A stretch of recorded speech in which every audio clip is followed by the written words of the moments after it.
நீங்களும் நானும் அறிந்திருக்கிறபடி ஒரு சேனை என்பதில் பலவிதமான மக்கள் சேர்ந்து தான் ஒரு சேனை என்று சொல்வார்கள். நீங்கள் சாதாரணமாக அறிந்திருக்கிறபடி ஒரு சேனையிலே ஒரு விமானப்படை உண்டு, ஒரு கப்பற்படை உண்டு, ஒரு காலால் படை உண்டு. இது முன்னால் ஃப்ரண்ட் லைனர்ஸ். அதற்கு பின்னதாக பார்த்தீர்கள் என்றால் அவர்களுக்கு சமைத்து போடுகிறவர்கள் உண்டு, அவர்களுக்கு மற்ற காரியங்களை அதாவது ஆயுத சப்ளை பண்ணுகிறவர்கள் உண்டு. அதற்கு பிறகு அங்கே ஆம்புலன்ஸ் ஸ்குவாடு கூட உண்டு. காயப்பட்டவர்களை எடுத்துக்கொண்டு போய் அவர்களுக்கு சிகிச்சை செலுமை. ஏனென்றால் போர் என்று வரும்போது நிச்சயமாக அங்கே இழப்புகளுக்கும் அங்கே சில காரியங்களும் நடப்பதற்கு அவர்கள் ஒரு எதிர்பார்ப்போடு தான் ஒரு போர் வீரன் போகிறான். இந்தியாவில் இருக்கிற சேனையிலே அநேகர் ஒருவேளை தேசபக்தியினால் போனவர்கள் என்று சொன்னால் கொஞ்சம் குறையாகத்தான் இருக்கும். நான் அவர்களை குறைத்து பேசவில்லை. தேசபக்திக்காக தேசத்தை காக்க வேண்டும் என்று சொல்லி நான் ஆர்மியில் சேர வேண்டும் என்று விரும்புகிறவர்களுடைய எண்ணிக்கை எத்தனை சதவீதம் இருக்குன்னு எனக்கு தெரியாது. ஆனால் நான் அநேகரோடு கூட பேசி இருக்கும்போது ஒரு குறிப்பிட்ட மக்கள் மத்தியில் காணப்படலாம். சிலர் எங்களுக்கு பாடி இருக்கிறது, எங்கள் வீரமாக இருக்கணும் அப்படிங்கிற அந்த அட்வென்ச்சரஸ் நேச்சர்னால அவங்க ஆர்மியில் சேரலாம். சிலர் ஒரு வேலையும் கிடைக்கல, கொஞ்சம் கத்தர் உடம்பு கொடுத்துருக்காரு, கொஞ்சம் ஓடுறதுக்கு பயிற்சி கொடுத்துருக்காரு, நம்ம போனோன்னா அதுக்கு பிறகு ரிட்டையர்மெண்ட்டில் குடும்பத்துக்கு நல்ல ஒரு காரியம் கிடைக்கணும், குடும்பத்தினுடைய நன்மைக்காக அங்கே இராணுவத்தில் சேர்கிறவர்கள் உண்டு. இல்லைன்னா இராணுவத்தில் 5 வருஷம் இருந்துட்டு வந்தோன்னா இங்கே வந்து அடிதடி பண்ணலாங்கிற அந்த இதுலேயும் சிலர் போவாங்க. ஹல்லேலூயா. தேவ சேனை என்று சொல்லும்போது கொஞ்சம் வித்தியாசமாக இருக்கும். உலகத்தில் இருக்கிற சேனையோடு கூட அநேக நேரங்களிலே நாம் ஒப்பிட்டு பார்த்தாலும் கூட தேவனுடைய சேனை எப்படி இருக்கும் என்பதை நான் உங்களுக்கு காண்பித்து கொடுக்க போகிறேன். பட் நீங்கள் தெரிந்திருக்க வேண்டியது, இதில் ஒரு ஆள் கூட வேண்டான்னு கழிக்க மாட்டாங்க. தேவ சேனையில் எல்லாரும் அப்ளை பண்ண முடியும், எல்லாருக்கும் சான்ஸ் உண்டு. நான் சமீபத்தில் ஒரு சின்ன வீடியோ கிளிப்பிங் பார்த்தேன். இந்த ஆர்மிக்கு ஆட்கள் ரெக்ரூட் பண்ணுற ஒரு வீடியோ கிளிப்பிங்கை பார்த்தேன். அதில் இந்த ஹைட் அங்கே ஒரு கயிறு கட்டியிருப்பாங்க, எல்லாரையும் ஓட விடுவாங்க. ஏன்னா போகிறவங்க 2000-5000 பேரை கூப்பிட்டு ஆர்மி செலக்ட் பண்ணணும். அப்போ எல்லாரையும் ஓட விட்டோன்னே யாருக்கும் தெரியாது. அங்கே ஒரு கயிறு கட்டியிருப்பாங்க, அந்த கயிறில் போய் குனிஞ்சு போகிறதெல்லாம் தனியாக இருக்குவாங்க, குனியாமல் ஓடிட்டதெல்லாம் வீட்டுக்கு போயிட வேண்டிய நேரம். ஏன்னா ஹைட் பத்தலாம். அதில் ஒரு பையனுக்கு இட் வாஸ் ஜஸ்ட் ½ இன்ச், அரை அங்குலம் குறையா இருந்தான்னுட்டு அவனை வேண்டான்னு சொன்னோடனே அவன் அந்த ட்ரைனிங் ஆஃபீஸர் காலில் விழுந்து கெஞ்சி அழுது, ஐயா என்னை எடுங்கய்யான்னு சொல்லி கெஞ்ச காய்ச்சி அதை மட்டும் வீடியோ கிளிப்பிங்க எனக்கு யாரோ அனுப்பியிருந்தாங்க. அதை பார்த்தபோது நான் ஒரு யோசித்தேன், ஆண்டவரே நீங்கள் மட்டும் சேனையில் உயரம், வெயிட்டு, அழகு, கலர் அப்படிலாம் பார்த்துருந்தீங்கன்னா நாங்கள்லாம் ஒருத்தரும் வந்திருக்க மாட்டோமே. ஆனால் எங்களெல்லாம் சேர்த்து நீ சேனையாக மாற்ற விரும்புகிறீர்களே என்கிற காட்சி ஆண்டவரிடத்தில் தான் ஒருவனையும் புறம்பே தள்ளாதவர் என்கிறார். ஆமாம், இந்த வசனம் நமக்கு நல்லா தெரியும். ஒருவரையும் புறம்பே தள்ளார் என்கிற வசனம் நமக்கு எல்லாருக்கும் தெரியும். But we use it only for our safety and our comfort. நம்முடைய ஆறுதலுக்காக, நம்முடைய தேர்தலுக்காக மாத்திரம்தான் அந்த வசனங்களை நாம் உபயோகப்படுத்துகிறோம். இல்லையே, அங்கே ஆண்டவர் ஒரு சேனையை எழுப்பி கொண்டிருக்கிறார் என்பதையும், ஆண்டவர் ஒரு சேனையிலே என்னை இணைத்திருக்கிறார் என்பதை புரிந்து கொண்டவர்கள் மிகவும் சிலர்தான். இந்த 110 சங்கீதத்தின் 3வது வசனத்தில் இந்த வசனத்தை அடிப்படையாக கொண்டுதான் இந்த பாடலை நான் எழுதினேன். கர்த்தருடைய பராக்கிரமத்தின் நாளில் யவன ஜனம் அவருக்கு எழும்புகிறது, அது சேனையாய் எழும்பும் என்பதை என்னுடைய ஆவியில உணர்ந்தபடினால்தான் தேவ சேனை ஒன்று எழும்புகிறது என்று எழுதினேன். அதை குறித்த விவரங்களை நான் இப்பொழுது பேச போகவில்லை. ஆனால் அந்த சேனையில் இருக்கிற பலதரப்பட்ட மக்களையும் அதனால் வருகிற விளைவையும் உங்களுக்கு வேதத்திலே இருந்து, வேதத்தின் அடிப்படையில் நான் காண்பித்து கொடுப்பதற்கு 2 அதிகாரங்களை காலையில் தியானிக்க போகிறோம். என்னோடு கூட சேர்ந்து திருப்புங்கள். நியாயாதிபதிகளின் புஸ்தகம் 4வது 5வது அதிகாரத்தை பார்க்க போகிறோம். இன்றைக்கு சாப்பிட்டுட்டு இங்கே சாப்பாடு கொடுக்குறதுனால நான் சாப்பிட்டுட்டு இதை வாசிங்கன்னு சொல்ல முடியாது. அதனால் என்ன வேலை செய்கிறவங்களுக்கு வேலை இருக்கணும். ஸோ அட்லீஸ்ட் இன்றைக்கி படுக்கைக்கு போகும்னால அந்த 2 அதிகாரத்தை வீட்டில் போய் கண்டிப்பாக நீங்கள் வாசிக்க வேண்டும் என்று நான் உங்களை வேண்டிக் கொள்வேன். ஐ வாண்ட் டு, எப்பவும் கொஞ்சம் நல்ல வாத்தியார்னா ஹோம்ஒர்க் கொடுப்பார். ஆமாம், ஹோம்ஒர்க் கொடுக்குற வாத்தியார் கிட்ட வரல, அவர் தான் நல்லவர், படிச்சிருக்கனா இல்லையான்னு பார்க்குறதுக்கு. ஆண்டவருடைய பரிசுத்த நாமத்துக்கு ஸ்தோத்திரம் உண்டாவதாக. Book of judges 4th and 5th சாப்டரில் இருக்கிற ஒரு மேலான ரகசியத்தை இன்றைக்கு நான் உங்களுக்கு காண்பித்து கொடுக்கும்படியாக, ஒரு சேனையை ஆண்டவர் உண்டாக்கி ஒரு வெற்றியை எப்படி குவிக்கிறார், அதில் யாரையெல்லாம் உள்ளே கொண்டு வருகிறார் என்பதை நான் காண்பித்து கொடுக்கிறதற்கு 7 விதமான மக்களை இங்கே காண்பிக்க போகிறேன். 7 categories of people. அதில் முதல்ல நான் கேப்டனையும் காட்டி கொடுத்துட்றேன், அதுக்கு பிறகு அவரையும் சேர்த்து தான் 7 சொல்ல போகிறேன். ஆமாம், கேப்டனையும் சேர்த்து தான், ஏன்னா சேனைன்னும் போது இன்க்ளூடிங் ஹிம். இதை நீங்கள் படிக்கும் முன்னதாக, இதை ஆராய்ச்சி செய்யும் முன்னதாக நான் ஒரு முன்னுரையை உங்களுக்கு சொல்ல விரும்புகிறேன். நன்றாய் கவனிங்கள். It is like a study, but it is going to take you to a higher level. Israel ஜனங்களை ஆண்டவர் எகிப்து தேசத்திலிருந்து கானானுக்கு கொண்டு வந்தது தான் சபைக்கும் இன்றைக்கு பொருந்துகிற ஒரு பெரிய உதாரணம். இல்லை என்றால் நாம் பழைய ஏற்பாட்டை தூக்கி கொண்டு சுமக்க வேண்டாம், இவ்வளோ பெரிய ஹெவி பைபிளை தூக்கி கொண்டு போக வேண்டிய அவசியம் இல்லை. இஸ்ரவேல் ஜனங்களுக்கு என்னெல்லாம் நடந்தது இன்றைக்கு சபைக்கு அச்சாரமாக, அடையாளமாக, நிழலாட்டமாக நடக்கிறது என்பதை நீங்கள் அறிந்திருக்க வேண்டும். பாவத்தின் பிடியிலே சாத்தானுடைய ஆளுகையில் இருந்த ஜனத்தை ஆண்டவர் ரட்சிக்கிறதற்கு ஆதாரமாகத்தான் இஸ்ரவேல் ஜனங்களை ஆபிரகாம்கிட்ட சொல்லி 400 வருஷம் அவர்களை எகிப்துக்கு அனுப்பினார். அவங்க என்ன பாவம் செஞ்சாங்கன்னா, nothing. It was only for your sake and my sake God took the children of Abraham through that country. ஆபிரகாமுக்கு தூக்கத்தை வர வச்சு, உன் ஜனங்கள் தங்களுடையது அல்லாத அந்நிய தேசத்தாருக்கு 400 வருஷம் அடிமைகளாயிருப்பார்கள். எதுக்கு ஆபிரகாம் அந்த நேரத்தில் பாவம் செஞ்சானா? இல்லை. கர்த்தருடைய பிளானை அங்கே நிறைவேற்றுவதற்கு ஒரு சின்ன கூட்டத்தை மாடலாக தெரிந்து கொண்டதற்காக அதை செய்ய வைக்கிறார். அதற்கு பின்னதாக அவர் சில காரியங்களை செய்கிறார். 3 காரியங்களை நான் சொல்ல முடியும், என்ன என்பதை நீங்கள் அறிந்து கொள்ள வேண்டும். முதலாவது, இஸ்ரவேல் ஜனங்களுக்கு இந்த பூமியை கொடுப்பேன்னு சொன்ன போது ஆபிரகாமுக்கு, இதெல்லாம் வாசிக்கிறதுக்கு நேரம், இதெல்லாம் நீங்கள் தெரிந்து கொள்ளுங்கள், முதல் முன்னரையாக சொல்லிவிடுகிறேன். ஆண்டவர் கானான் தேசத்தை கொடுக்கும்போது அது பாலும் தேனும் ஓடுகிற தேசம் அல்ல. இந்த பூமியை உனக்கு தர்றேன்னு சொன்னார். ஆனால் அதை பாலும் தேனும் ஓடுற தேசமாக ஆக்குறதுக்கு ஆண்டவருக்கு கொஞ்சம் டைம் வேணும், 400 வருஷம் வேணும். யாரை கொண்டு?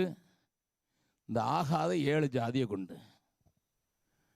God prepared Canaan for the sake of Israelites through 7 unwanted elements. ஆண்டவரே அருவருக்கிற ஜாதியை வச்சு 400 வருஷம் சாதாரணமாக இருந்த நிலத்தை பாலும் தேனும் ஓடுகிறதாக மாற்றது மாத்திரமல்ல, நீங்கள் அறிந்திருக்கிறபடி ஒரு திராட்சை கொலை 2 பேர் தூக்கணும். Can you just imagine 50 kilos? ஆராய்ச்சியாளர்கள் சொல்கிறாங்க, ஒரு கிளஸ்டர் திராட்சை பழம் 50 கிலோ. அவ்வளோ கொண்டு வந்ததுக்கு வேலை செய்தது யாரு? சொல்லுங்க, யாருக்கு சொல்லுங்க? கானானியர். மோரியர். ஆமாம், பக்கத்தில் உங்கள் கையை பிடிச்சி சொல்லுங்க, உங்களுக்கு ஆசீர்வாதத்தை கொடுக்கணுன்ட்டு எவனையோ ஆண்டவர் உபயோகப்படுத்துறாங்க. ஆகாத ஜாதி தான், அதை பற்றி கவலைப்படாத. God's ways are mysterious. Number 1, Abraham இடத்துல ஆடு மாடு இருந்தது, ஆனால் தங்கமும் பொண்ணும் இல்லை. அதெல்லாம் எங்கே தான் இருந்தது? எகிப்தில் இருந்தது. ஆமாம், gold and silver was not with Abraham. Abraham ஆடு மாடுகளுடைய சீமானாக இருந்தான். ஏன்னா ஆபிரகாம் போனது மெசபொத்தோமியால இருந்து. மெசபத்தோமியால தங்கமும் விளையலை, வெள்ளியும் விளையலை. அதெல்லாம் விளைஞ்சது அன்றைக்கு எகிப்தில் தான் இருந்துச்சு. எகிப்தில் மோசேக்கு இருந்த பொக்கிஷம், மோசே பார்வோனுடைய குமாரத்தி என்று எண்ணப்படுகிறது, வெறுத்து என்று போட்டிருக்கிறது. அது எத்தனை பேர் அறிந்து கொண்டீர்கள் என்று எனக்கு தெரியாது. பார்வோனுடைய குமாரத்தி என்று மோசே அழைக்கப்பட்டதை வெறுத்துன்னு போட்டிருக்கு. அன்றைக்கு ஆராய்ச்சியாளருடைய கணக்கின்படி 50,000 டன் கோல்டு. எத்தனை சைபர் போடணும் கணக்கு தெரியுதான்னு பார்க்கலாம். 50,000 டன். எத்தனை கிலோ எத்தனை கிராம் சொல்லுங்க பார்க்கலாம். உடனே பேப்பரே எடுத்து எழுதி பாருங்க ஐயா. சி, இது நான் சொல்லல, ஆராய்ச்சியாளர்கள் சொல்றாங்க. 50,000 டன் கோல்டு. ஒரு கிலோவுக்கு 1000 கிராம். 1000 கிலோ தான் ஒரு டன். அப்ப எத்தனை சைபர் போடணும் வந்தது? அதாவது 50,000க்கே 4, அதுக்கு பிறகு ஒரு 3, 7, அதுக்கு பிறகு ஒரு 3. இப்போ எத்தனை? 10 சைபர் போட்டு அதுக்கு பிறகு கிராம் போடணும். நம்ம 2 கிராம் கிடைச்சா போதும், ஓட்டை இல்லாத இடத்துல ஓட்டை போட்டு மாட்டேங்க. சவுதி அரேபியாவில் ஒரு ஹோட்டலில் தங்க வைக்க கூப்பிட்டு போனாங்க, அபாஹால. அங்கே இந்த கவுண்டரில் இருந்த பொண்ணு எங்கே குத்திருக்கான்னு பார்த்தேன், இங்கே குத்திருக்கா. நான் மூக்குத்தி இங்கே தான் போடுவாங்கன்னு நினச்சா, இது மூக்கில் இங்கே குத்திருக்கா. நான் இன்னும் பார்த்துக்கிட்டேன், என்னடா இவளுக்கு குத்துறதுக்கு இடமே கிடைக்கலையா? See, 50,000, அதாவது 5 followed by 10 zeros. என்னன்னு தெரியல, என்ன ட்ரில்லியனா என்னதுன்னு எனக்கு தெரியல. அவ்வளவு கோல்டு மோசேக்கு டிஸ்போசல்ல இருந்துதான். அப்ப இந்த தங்கத்தையும் பொண்ணையும் கொள்ளையடிச்சாங்கன்னு இருக்குது. போனா போதும் அள்ளி அள்ளி கொடுக்குறான். ஆமா, ஆண்டவர் அப்ப அதுக்கும் ஆண்டவர் ப்ரிப்பேர் பண்றது தான் கொண்டு போயிருக்கிறாரு. நல்லா கவனிங்க. Then when they were there, அவங்கள ஆண்டவர் அடிமையா தான் வச்சிருந்தாரு. அடிமை இப்போ ஆர்மி ஆக்கணும், ஒரு தேசமாக்கணும். ஒரு சட்டத்தட்டம் கிடையாது, நத்திங், நோ லா. அவங்கள ஒரு தேசமாக்கி அவங்களுக்கு லா எழுதி கொடுத்து அவங்க மத்தியில் வாசம் பண்ணுறதுக்கு கூடாரம் போட்டு இவ்வளோ காரியத்தையும் செய்யறதுக்கு தான் அந்த 400 இயர்ஸில் அடிமைத்தனத்தினுடைய கொடுமையை புரிந்து கொண்டால்தான் இவன் அரசாள தகுதி ஆவான் என்று சொல்லிதான் எகிப்தில் கொண்டு வச்சார். நல்ல கவனிங்க. You will never understand. நிழலின் அருமை எப்போ தெரியும்? பக்கத்தில் கையை பிடிச்சி சொல்லுங்க. நான் கொஞ்சம் நம்ம லைஃப்லேயே அப்ளை பண்ணிகிட்டே போயிட்டே இருக்கலாம். அப்போ தான் நம்ம வேதம் ருசிக்கும். ஆமாம், நீ கஷ்டப்படுறன்னா நல்லது. அப்போ தான் உனக்கு சுகத்தை அனுபவிக்கும் போது கொஞ்சம் நன்றி அறிதல் இருக்கும். ஆமாம், நமக்கு இல்லாதது தானே. ஆண்டவர் மறக்காத மறக்காத மறக்காத மறக்காதன்னு எழுதி கொடுத்துட்டார். உபகம் முழுது எதுக்கு தெரியுமா? மறந்துடுவான். வெயிலுக்கு போனாதான் நிழலின் அருமை தெரியும். அப்போ அந்த 400 வருஷம் அங்கே பட்ட பாடுகள், உபத்திரவம், ஆளோட்டிகள், இதுதான் God how much he is giving me a ரெஸ்ட்ங்கிற அந்த அப்ரிஷியேஷன் வரணும். ஆண்டவர் எப்பவும் நான் செய்து முடித்ததெல்லாம் உனக்கு விளங்கணும்னாப்பா, என் சிலுவை நிழலில் அனுதினம் அடியான் சாய்ந்து இளைப்பாடுவேன். முதல்ல எகிப்துக்கு கொண்டு போன நோக்கம், எகிப்திலிருந்து கானானுக்கு கொண்டு வரும்போது ஒரு வசனத்தை வாசிக்கலாம். யாத்திராகமங்களின் புஸ்தகம் 13வது அதிகாரம், எக்ஸடஸ் 13 chapter 17வது வசனத்தை வாசிக்கலாம். பார்வோன் ஜனங்களை போகவிட்ட பின் ஜனங்கள் யுத்தத்தை கண்டால் மனமடிந்து எகிப்துக்கு திரும்புவார்கள் என்று சொல்லி பெலிஸ்தரின் தேசம் வழியா போவது சமீபமானாலும் தேவன் அவர்களை அந்த வழியாய் நடத்தாமல் சிவந்த சமுத்திரத்தின் வனாந்திர வழியாய் ஜனங்களை சுற்றி போதும். பக்கத்தில் மை கைங்க. ஆண்டவர் ஷார்ட்கட்டில் ஒன்று கூட்டு போக மாட்டேங்கிறாரு. அதுதான் ஷார்ட்கட்டு, ஆனால் கூட்டு போக மாட்டார். நல்லா கவனிங்க. It was only 11 days journey. கோசே நாட்டில் இருந்து கானானுக்கு போகிறதுக்கு 11 நாள் தான் டிராவல். எந்த வழியாக போனா? பெலிஸ்தே தேசத்தின் வழியாக போனா. நீங்கள் அந்த மேப் பின்னால் இருக்கு பாருங்கள், கொஞ்சம் பாருங்கள். உங்கள் பின்னால் போட்டுக்கல இஸ்ரவேல் ஜனங்கள் பிரயாணம் பண்ணின தேசத்தை எடுத்து பாருங்கள். அங்கே 3 காரியம் இருக்காது. பெலிஸ்தேர் தேசத்து வழியாக போகாமல் சுற்றி போனால் 40 நாள் ஆச்சு. முதல்ல கடல் கிடையாது, செவந்த சமுத்திரம் கிடையாது. அந்த வழியில் நேராக லேண்ட்லேயே போயிடலாம், தரையிலேயே போயிடலாம். செவந்த சமுத்திரம் இருக்காது. ரெண்டாவது, சாப்பாட்டுக்கு குறை இருக்காது. ஏன்னா கடலோரமாக போகும்போது மீன் பிடிச்சி சாப்பிட்டே போயிடலாம். காடைகளும் கிடச்சிடும். கடலோரத்தில் இருக்கனால நிறையா மடஞ்செடி கொடிகள்லாம் இருக்கும், அந்த நிழலில் போயிடலாம். ஆனால் ஆண்டவர் தன்னை மாத்திரம்தான் நம்பணும் அப்படின்னு சொல்லித்தான் எங்கே கூட்டு வந்தார்? 40 நாள் வனாந்திரத்தில். அவர் கூட்டு வந்த வழியில் நிழல் கிடையாது, மேகஸ்தம்பத்தை தான் நம்பணும். சாப்பாடு கிடையாது, மன்னாவை தான் நம்பணும். அற்புதம் பார்க்க முடியாது, ஏன்னா அந்த சிவந்த சமுத்திரம் இல்லை. அதில் பெரிய இன்னைக்கு வரைக்கும் சிவந்த சமுத்திரத்தை நமக்கு எவ்வளோ தடவை சொல்லி சொல்லி எல்லாரும் பாட்டு எழுதி அதில் அது வழியெல்லாம் நடக்கிறது கற்றுக் கூட்டிகிட்டு வந்த அந்த அற்புதங்களை பார்த்துருக்கவே முடியாது. தேவனே தான் வழி நடத்தணும். ஏன்னா வனாந்திரத்தில் வழியும் தெரியாது. நீங்கள் பாலைவனத்தில் இருக்கீங்க, உங்களுக்கு தெரியும். ஒரு தடவை போகும்போது இந்த ரேசஸ் இப்படி இருக்கும், அடுத்த தடவை வரும்போது காற்றுல மறைஞ்சி மாறிடும். அப்போ வழியே தெரியாது. அப்போ யார் தான் வழி நடத்தணும்?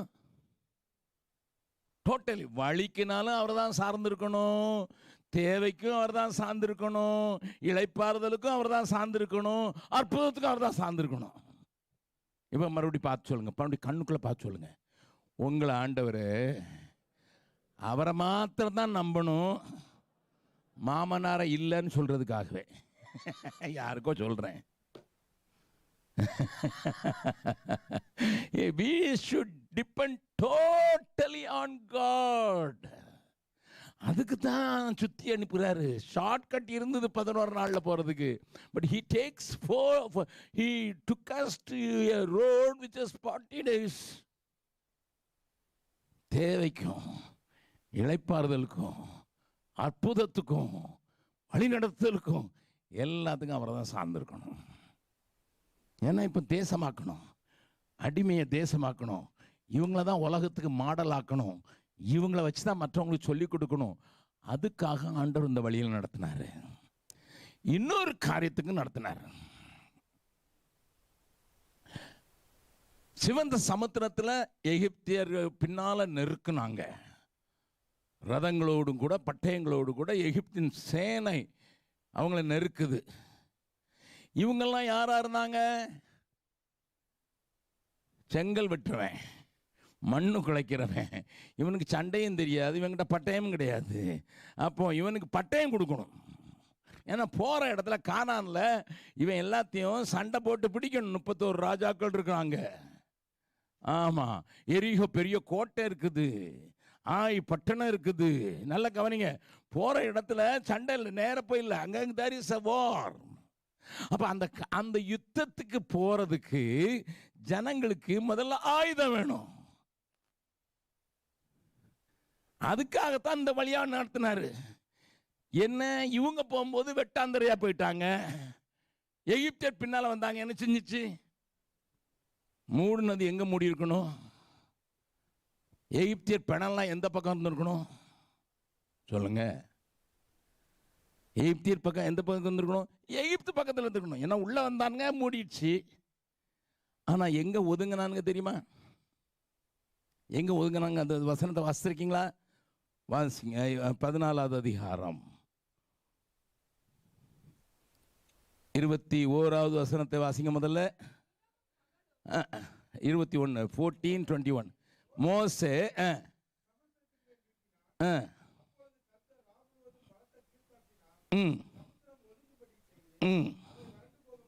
ம் ம் ம்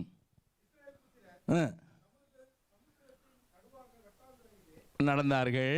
இப்போ பின்னால் போகிறதுக்கு எகிப்தின் சேனை, லிசன், த மிலிட்டரி உள்ள வந்துச்சு. இப்போ மூடியாச்சு, அதெல்லாம் உங்களுக்கு தெரியும். இப்போ ஒன்று காரியத்தை காட்டி கொடுக்குறேன், வாசிக்கலாம். 30வது வசனம். இவ்விதமாய் கர்த்தர் நாளிலே இஸ்ரவேலரை, அது முடியலை, அதுக்கு அடுத்தால இருக்கிறது முக்கியம்.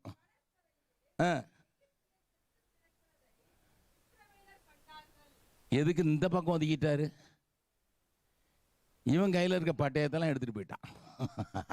நல்ல கவனிங்க, உனக்கு எதிராக வர்ற அந்த சமுத்திரத்தை ஒன்று அழிக்கிறதுக்கு இல்லைப்பா, ஒன்றை துரத்துறவன் அழிக்கிறது தான். அது மாத்திரம் இல்லை, இந்த பக்கம் தள்ளி விட்டாரு, அதை காற்றை இப்படி அள்ளி விட்டார்.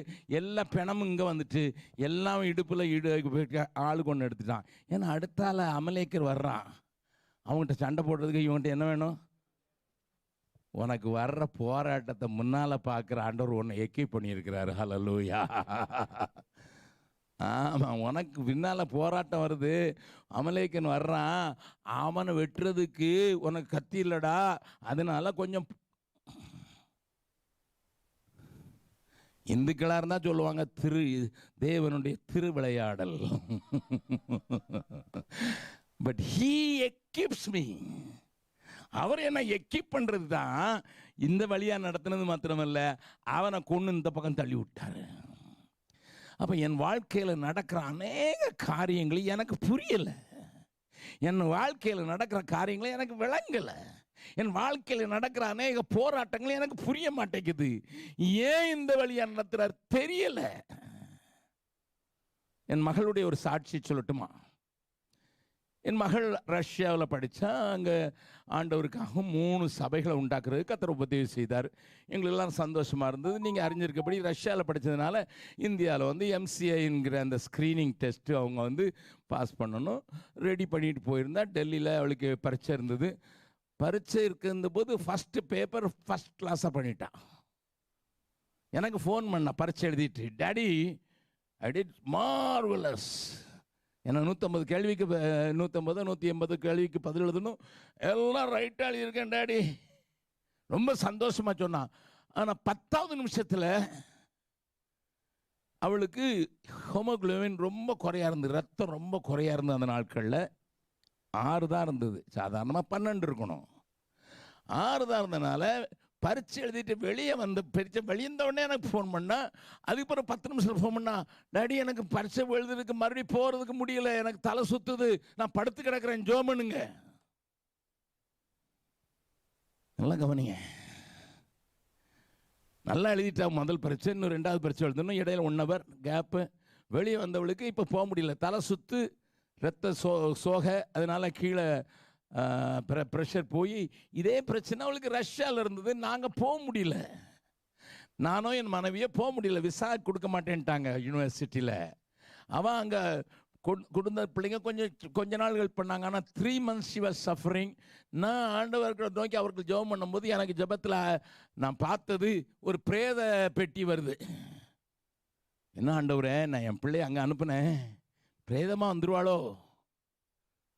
நீங்கள் நல்லா கவனிங்க, ஒரு தகப்பனுக்கு அந்த பிரேத பெட்டியாக மகளை பார்த்தான்னா எப்படி இருந்திருக்கும்? பட் எனிவே நான் ஆண்டவர்கிட்ட சொல்லியிருக்கேன், அவளை குறித்து ஒரு நோக்கம் வச்சுருக்கேன், நிறைவேற்றாமல் சாக மாட்டான்னு சொல்லிட்டு தோத்திரம் போட்டு வந்துட்டேன். அங்கே கூட இருந்ததெல்லாம் ஆந்திரா பிள்ளைங்க, அதனால அவள் தெலுங்கு நல்லா படிச்சுட்டா. ரூமில் இருந்த ரூம்மேட்ஸ் எல்லாம் ஆந்திர பிள்ளைங்க. அவங்கள ஆண்டவர்களை நடத்தினா, ஆண்டவர்களை வழி நடத்தினா, நல்ல தெலுங்கு பாட்டு பாடுவா, நல்ல தெலுங்கு பேச படிச்சுட்டா. சரின்னுட்டு அங்கே அப்படி இருக்கும்போது அவளுக்கு படுக்கையிலேருந்து எந்திரிக்க முடியாத சூழ்நிலையில், ஆண்டவரே எங்கள் அம்மா இருந்தாங்கன்னா என் தலையை கோதி விடுவாங்களே, நீங்கள் ஃபிசிக்கலாக எனக்கு அப்பியர் ஆகணும், ஃபிசிக்கலாக என்னை தொடணும்னு சொல்லி அவள் அந்த சாகிற நிலைமையில் சொன்னபோது ஒரு கரை மட்டும் வந்து அவளை தடவி விட்டுச்சு. அப்படியே தூங்கினா, அடுத்த நாள் சரியாயிட்டா. இது இந்த அனுபவத்துக்குள்ளே அவளை வழி நடத்துறதுக்கு தான் ஆண்டவர் அந்த பாடுபடுத்தியிருக்கிறாரு. நாங்கள் போக முடியாத தடுத்தது அதுதான். சரி, இப்போ மறுபடியும் அதே நிலைமைக்கு வர்றா, பரீட்சை எழுதிக்கிட்டு இருக்கும்போது. எனிவே ஐ எம் ட்ரைங்னு உள்ளே போயிட்டா. உள்ளே போனால் அது ரொம்ப ஈஸி பேப்பர். முதல்ல கொஸ்டின் பேப்பரில் டிக் பண்ணிகிட்டே வந்திருக்கிறா. எல்லாம் தெரிஞ்சது. இதை பின்னால் இருந்த ஒரு ஆந்திரா பையன் காப்பி அடிக்கிறான். MBBSலையும் காப்பி அடிப்பாங்க. ஆமாம், அவன் காப்பி அடித்து அவன் தன்னுடைய ஆன்சர் பேப்பரை ரைட் எழுதிட்டான். இவன் அந்த இந்த கொஸ்டின் பேப்பரில் மார்க் பண்ணதை ஆன்சர் பேப்பருக்கு மாற்றும் போது இடையில 7, 9 எழுதிட்டான். இப்படி தான் வரணும். அப்போ எல்லாமே மாறி போச்சு. கீழே ஐயோ ஒன்று காலியாக இருக்கு, அதுக்கு பிறகு இன்னொரு பேப்பர் கொடுங்கண்ணா, நான் நல்லா விட்டேன். வெளியே வந்து ஒன்று அழுகிறா, டாடி எவ்வளோ ஈஸியான பேப்பர். அவன் சொல்கிறான் வெளியே வந்து, கங்க்ராச்சுலேஷன் சிஸ்டர், நீங்கள் கண்டிப்பாக அவ்வளோ பாஸ் பண்ணீங்கன்னா அவனுக்கு தெரியுது. காப்பி அடிச்சவனுக்கு தெரிஞ்சது, அவன் பாஸ் பண்ணிட்டான், என் மாய ஃபெயில் ஆயிட்டான். நீங்கள் எல்லாம் எப்படி யோசிச்சு பார்ப்பீங்களா தெரியாது. எனக்கு நான் சொன்னேன், ஏம்மா ஆண்டவர் ஒன்றை அவர் அறியாமல் ஒன்றும் வந்ததில்லை. நான் சொன்ன வார்த்தை இதுதான். நடந்து என்ன தெரியுமா, அடுத்த பரீட்சையில் பாஸ் பண்ணிட்டா. ஆனால் முதல்ல பாஸ் பண்ணியிருந்தான்னா அவளுக்கு 1 வருஷம் இன்டர்ன் பண்ணணும், உங்களுக்கு தெரிஞ்சிருக்கும். இன்டர்ன் பண்ணுறதுக்கு 5 லட்ச ரூபா கேட்டாங்க. CMSலே 3 லட்ச ரூபா கேட்டாங்க. அப்போ தான் இன்டர்ன் பண்ண முடியும்னு சொல்லிட்டாங்க. ஆனால் இவ அந்த அதில் சரியாக எழுதாமல் அடுத்த தடவை 6 மாதம் கழித்து பரீட்சை எழுதி பாஸ் பண்ணதுனால, இவளுடைய ஃப்ரெண்ட்ஸ் எல்லாம் ஆந்திராவில் இருந்ததுனால, ஆந்திராவில் ஹைதராபாத்தில் இருக்கிற மகாத்மா காந்தி ஹாஸ்பிட்டல், ஒரு பெரிய ஹாஸ்பிட்டல், அதுக்கு அப்ளை பண்ணி ஜாய் அப்படின்னு சொன்ன உடனே இவன் அப்ளை பண்ணா. இவன் போன உடனே இன்டர்வியூவில் அவங்ககிட்ட கலகலன்னு தெலுங்கு பேசுனதுனால, பீகார் பிள்ளை தெலுங்கு பேசுகிறாள், உடனே கொடுத்துட்டாங்க, ஒரு காசு வாங்காமல். என் காசு செலவழிக்க கூடாதுன்னு தான் ஆண்டவர் உனக்கு மயக்கம் போட வச்சிருக்கிறாரு. பக்கத்தில் சொல்லுங்க, உனக்கு விளங்க மாட்டேங்குது, என்ன நடக்குதுன்னு தெரிய மாட்டேங்கி, நீ லபொல்லன்னு புலம்பல் பாட்டு எழுதுகிற.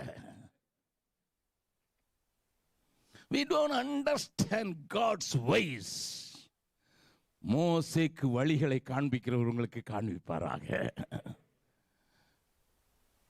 ஆண்டவர் அறியாம ஒன்றும் வரலன்னு சொல்லிட்டு இருந்தீங்கன்னா கவலையப்பட வேண்டாம், நல்லா இருக்கலாம். This is one of the reasons I am strong still.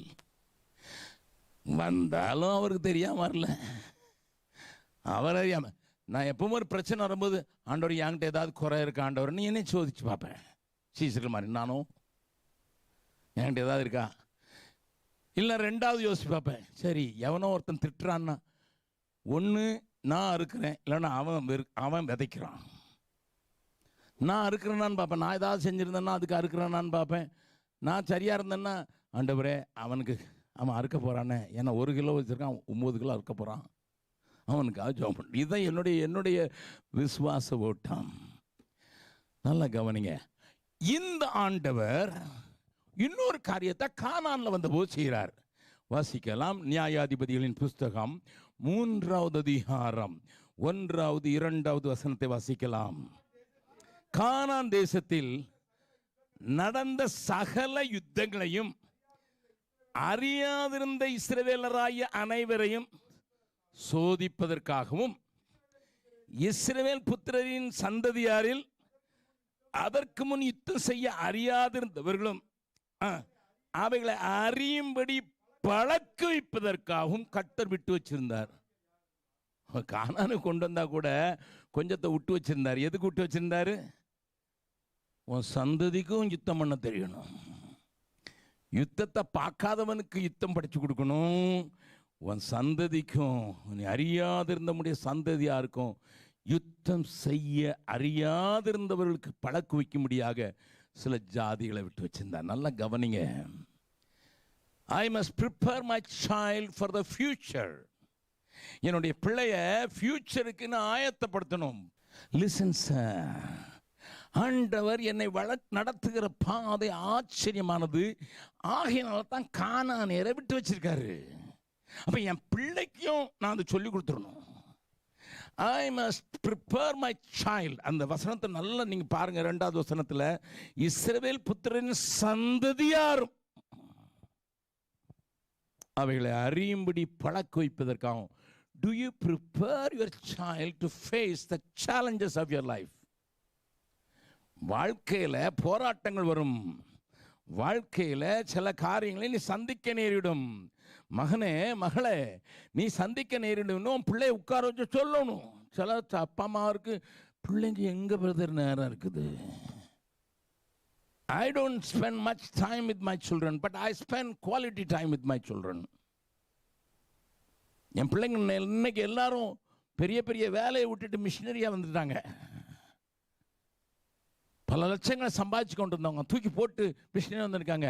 Because I prepared them to face the challenges. பெருமைக்காக சொல்லலை, வாழ்க்கையில் எப்படிப்பட்ட போராட்டங்களை சந்திக்கணும்னு சொல்லி கொடுத்துருக்கேன். உங்கள் பிள்ளைங்களை நீங்கள் பொத்தி பொத்தி வளர்த்துறாதீங்க. பக்கத்தில் சொல்லுங்க, கண்ணே மணியன் கொஞ்சுங்க, பொத்தி பொத்தி வளர்த்துறாதீங்க. சாயங்கால கூட்டத்துக்கு இப்போயுமே அஸ்திவாரம் போட்டுருக்கிறேன் நான். ஆமாம் ஆமாம். Do not make your child அப்படியே ஜென்டிலாக காய்ச்சலாமா அம்மா உடனே பக்கத்தில் உட்காந்து விக்ஸ் போட்டு தடவிக்கிட்டே இருப்பாங்க 7 நாளைக்கு. அவனுக்கு காய்ச்சல் போகவே செய்யாது. Hey, do not make your child அப்படியே வச்சுக்கிட்டு இருக்காதீங்க. ஆண்டவரே சொல்றாரு, வர்ற சந்ததிக்கு யுத்தம் செய்ய பழக்கி வைக்கணும். கர்த்தர் உங்களோடு கூட பேசுகிறா. கஷ்டப்படுறீங்க, but prepare your child to face the challenges. பஞ்சாபிங்க எதுக்கு தெரியுமா தைரியமாக இருக்காங்க? பீகாரிங்க எதுக்கு தெரியுமா ஸ்ட்ராங்காக இருக்காங்க? உங்களுக்கு தெரியுமா? பஞ்சாபிங்களை 2வது மாத பிள்ளைய தண்ணி தொட்டியில் போட்டுருவோம், அதுவே நீச்சல் பிடிக்கும். அதுக்கு தைரியம் வந்துடும். நம்ம தண்ணிக்குள்ளே போகாதுடா, தண்ணிக்குள்ளே போயிடாதுடா. நம்ம பிள்ளை தண்ணியை பார்த்தோன்னே ஓடுது. We don't prepare. Punjabis, that is நீங்கள் you must understand. 2 மாத பிள்ளை என்ன செஞ்சுடுவாங்க, தண்ணி தொட்டிக்குள்ளே கூட தான் இருக்கணும்ல, மூழ்காதுன்னு சொல்லிட்டு போட்டுருவாங்க. அது எப்படியா காலத்தை கழுத்தெல்லாம் நிற்க மாட்டேங்குது. நம்ம ஆளுங்க கழுத்து நிற்க மாட்டேங்குது, பிழக்குன்னு விழுந்துடுது. விழாது, தண்ணிக்குள்ளே போடு. எங்கள் ஊருக்காரன் என்ன செய்வான், பிறந்த பிள்ளைய 5 நேரம் கடுகெண்ணெய் போட்டு அப்படியே மசாஜ் பண்ணி அவங்க பண்ணுறதை பார்த்தீங்கன்னா உங்களுக்கு ஆச்சரியமாக இருக்கும். 1 மாத பிள்ளைய கால் 2 தூக்கி இப்படி ஆட்டுவாங்க.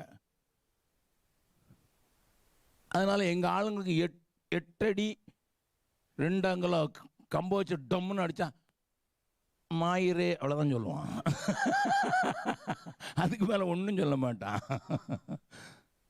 நம்ம ஆளுக்கு ஒரு ஆளு கொடுத்தா உடஞ்சி நொறுங்கி போயிருப்பான். They prepared the child physically. ஆவிக்குரிய காரியத்தில் பழக்குவீங்க. விழுந்துட்டியாம்மா, சரி தரைக்கு வலிச்சிருடா, அதை கொஞ்சம் தடவி விட்டுன்னு சொல்லுங்க. ஐயோ விழுந்துட்டியோ, ஐயோ பல்லு எங்கே ரத்தம் வந்து.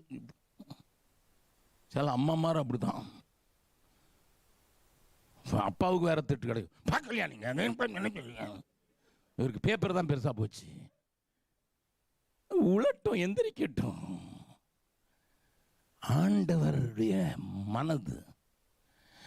அப்போ அங்க இருக்கிற கானானியர்கிட்ட கொஞ்சம் விட்டு பிடிக்கிறார். வாசிக்கலாம் 4வது அதிகாரத்தின் 1 வசனம்.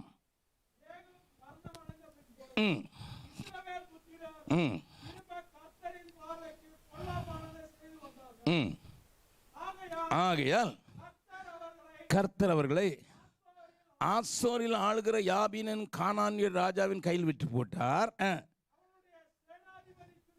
சிசரா என்று பெயர். 3வது வசனம். 900 இருப்பு ரதங்கள் இருந்தது. இப்போ அது ஒரு இருப்பு ரதம் அன்னைக்கு இருந்ததுன்னா, இன்னைக்கு ரஃபேல் விமானம் நம்ம வச்சிருக்கோம்ல, 36 வாங்கி வச்சிருக்கோம்ல, அதுக்கு சமானம். 900 இருப்பு ரதங்கள் இருந்தால் அதனால பெரிய ஆளு கானானியர். இப்போ இவர்கிட்ட தனக்கு ஜனங்களுக்கு வெற்றி எப்படி உண்டாகுதுன்னு காமிக்க கொடுக்கணும், தன் ஜனங்களுக்கு கற்றுக் கொடுக்கணும். அப்ப இந்த 900 இருப்பு ரதங்களுடைய சிசரா என்கிற சேனாதிபதி, யாபீன் என்கிற அந்த அரசன் கையில இருக்கிற அவர்கள் கையில் இவர்களை சரி பண்ணுவதற்கு தான் விட்டு வைத்திருந்தார். அப்போ ஆண்டவர் செய்கிற காரியத்தை நான் காண்பித்து கொடுக்க போகிறேன் 4வது 5வது அதிகாரத்தில். This is the introduction only.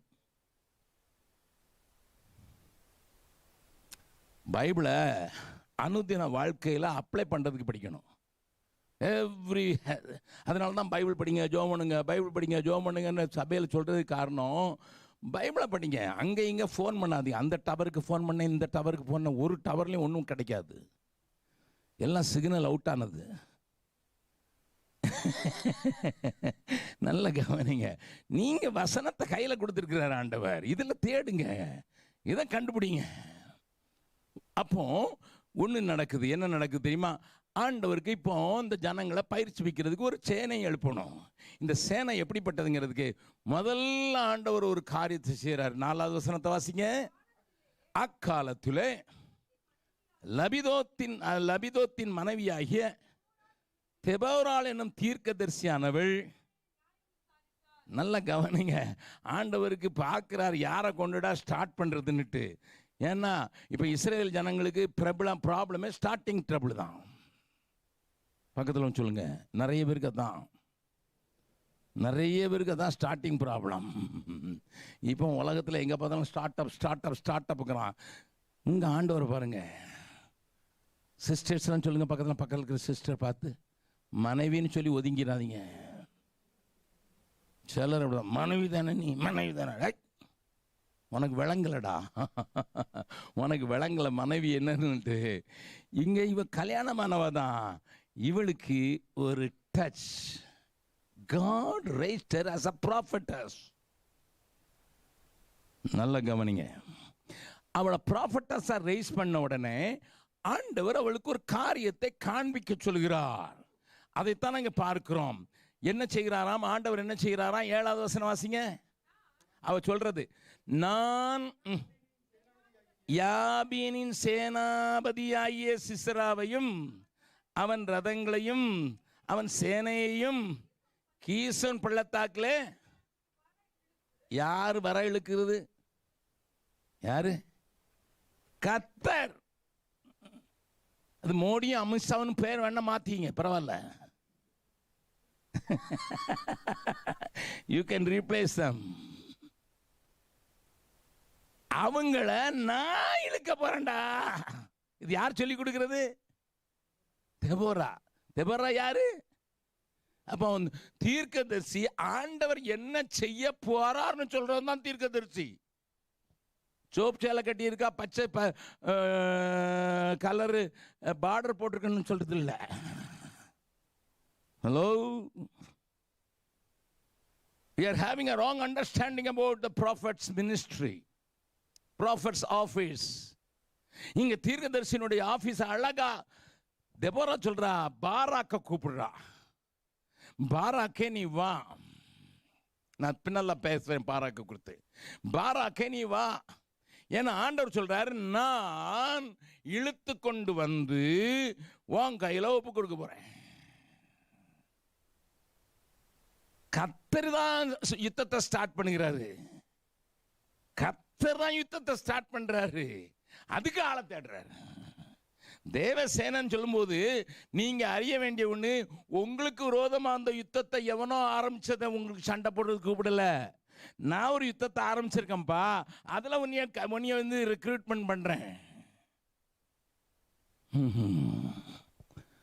விளங்குதா? தேவ சேனைக்கும் மற்ற சேனைக்கும் உள்ள வித்தியாசம் அதுதான். நம்ம சேனைக்கு என்ன பேர் ஆங்கிலத்தில்? என்ன டிபார்ட்மெண்ட் சொல்லுங்க? என்ன நீங்க உங்களை இந்த ஊருக்கு எப்படி விட்டான்?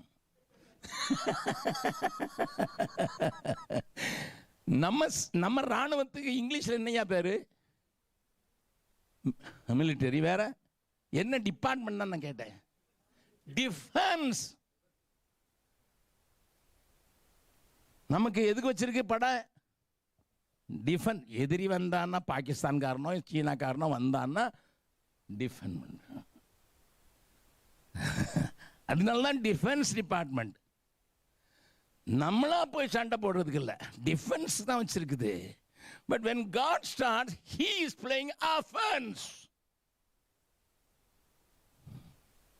பக்கத்தில் சொல்லுங்க, நீங்க அஃபென்ஸ்ல இருக்க விரும்புறீங்களா, டிஃபென்ஸ்ல இருக்க விரும்புறீங்களா?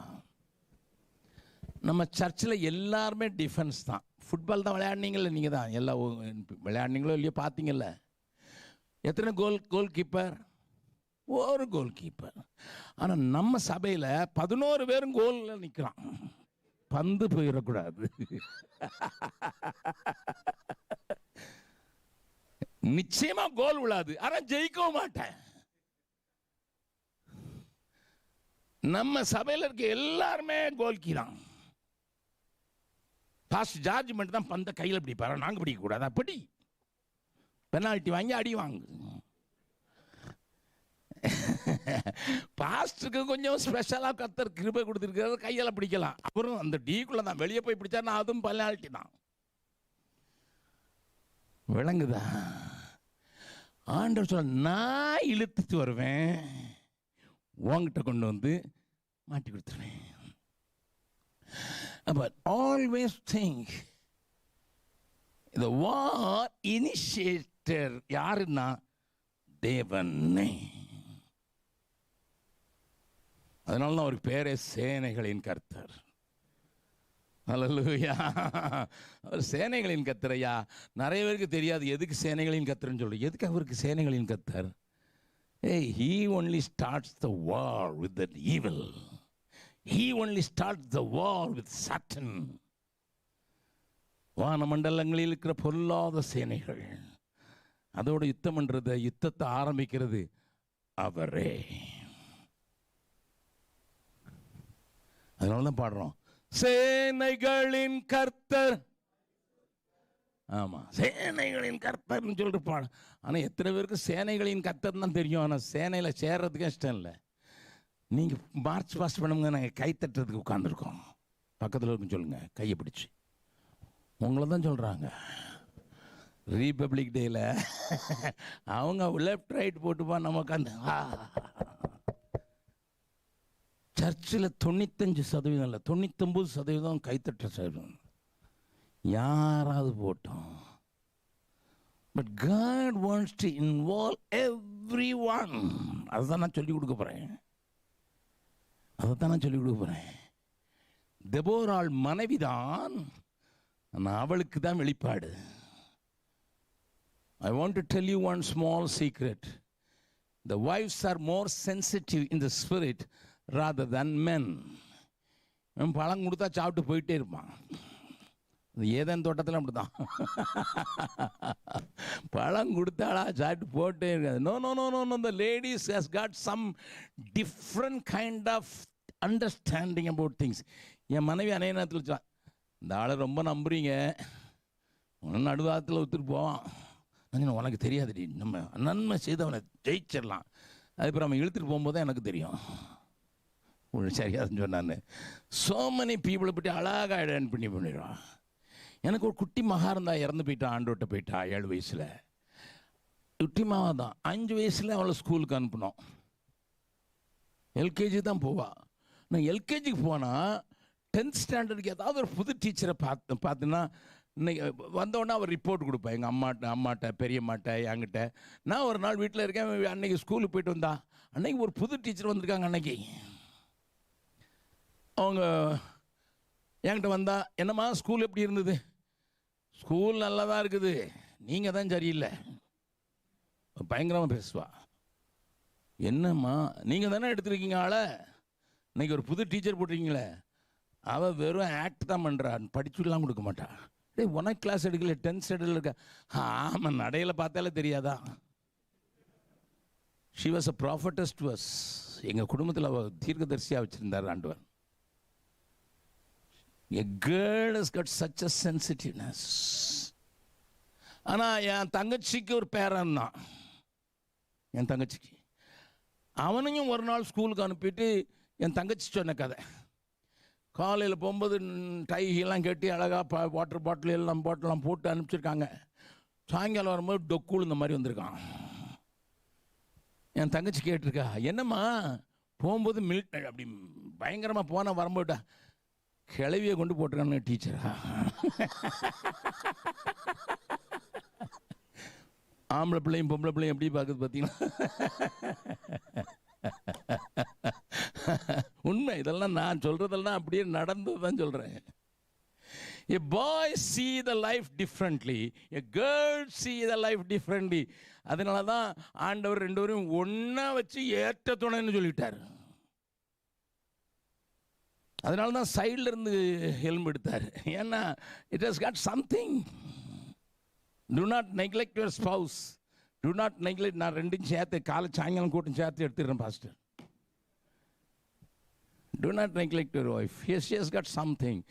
தெபோரா மனைவி தான், பாராக்குக்கு மனைவி இல்லை தான், ஆனால் குடும்பஸ்திரீ. அவர் சொல்கிறான், ஆண்டவருடைய சத்தம் கேட்டுச்சு, ஆண்டவர் ஒரு காரியம் செய்ய போகிறாரு. அப்போ அந்த தீர்க்க தரிசனம் சொல்லுகிறவர்கள் ஆண்டவர் என்ன செய்ய போகிறார் என்றும் நீ என்ன செய்ய வேண்டும் என்று சொல்லுகிறவர்கள். பாராக்கே வா, நான் உங்ககிட்ட அவனை எழுத்துட்டு கொண்டு வரப்போறேன். என்ன சொன்னா பாருங்க, 6வது வசனம். நப்தலில் உள்ள கேதேசில் இருக்கிற அபினோகாமின் குமாரன் பாராக்க வரவழைத்து, நீ நப்தலி புத்திரரிலும் செபுலோன் புத்திரரிலும் 10,000 பேரை கூட்டிக் கொண்டு தாபோர் மலைக்கு போக கடவா என்று. பாருங்க, பாராக்க கைட் பண்றா, வார் முறைகளை சொல்லிக் கொடுக்கிறா, என்ன செய்யணுங்கிறா. போ, செபுலோன்லையும் நப்தலியும் அவங்க தான் இதுக்கு லாய்க்கு, அவங்க கிட்ட 10,000 பேர் கூட்டுவா. அப்போ ஆண்டவர் யுத்தத்துக்கு புறப்படும் போது நான் என்ன செய்ய போறேன்னு சொல்லுவாரு, நீங்க என்ன செய்யணும்னு சொல்லுவார். நீங்களும் நானும் ஒரு ஆவிக்குரிய யுத்தத்தில் இருக்கிறோம் என்றால், இந்த தேசங்களுக்கு நாம் பொறுப்பாளிகள் என்றால், தேவன் தேசங்களில் என்ன செய்ய போகிறார் என்றும் தீர்க்க தரிசனம் வரும். நாம் என்ன செய்ய வேண்டும் என்றும் கூடவே அதற்குரிய முறைகளும் வரும். அநேக நேரங்களில் சபை தலைவர்களுக்கு கூட இது தெரிகிறதில்லை. The prophetic voice in the church.